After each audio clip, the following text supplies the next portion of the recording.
সকাল সন্ধ্যায় 3 বার করে সূরা ফালাক পড়া, কুল আউযু বিরাব্বিল ফালাক এটা পড়া, অথবা সকাল সন্ধ্যায় 3 বার করে সূরা নাস পড়া, কুল আউযু বিরাব্বিন নাস এটা পড়া। সকাল সন্ধ্যায় কমপক্ষে 2 বার আয়াতুল কুরসি তেলাওয়াত করা। রাতের বেলা সম্ভব হলে সূরা মুলক তেলাওয়াত করা, অথবা সূরা বাকারার শেষের 3টা আয়াত তেলাওয়াত করা। এগুলো যে ব্যক্তি নিয়মিত তেলাওয়াত করে, চর্চা করে, সে শয়তানের ওয়াসওয়াসা থেকে দূরে থাকবে ইনশাআল্লাহ। আর শয়তানের ওয়াসওয়াসা অনেকভাবে হতে পারে। মানসিক কোনো কোনো ক্ষেত্রে চোখের বদনজরও লাগতে পারে। চোখের বদনজর কিন্তু সত্য, যদিও বা বর্তমান বিজ্ঞান এগুলোকে স্বীকার করে না। আর বিজ্ঞান কোনো কিছুকে স্বীকার করলেই আমরা মানব, আর স্বীকার না করলে মানব না, এটা একটা কুফরি আকীদা। কি আকীদা?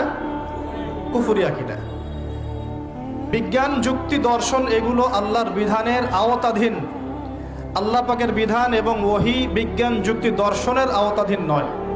এই কনসেপ্টটা মুসলিমদেরকে আগে ক্লিয়ার করতে হবে। আল্লাহ রাব্বুল আলামিন তার ওহীর মধ্যে যে জ্ঞান নাজিল করেছেন এটা চূড়ান্ত।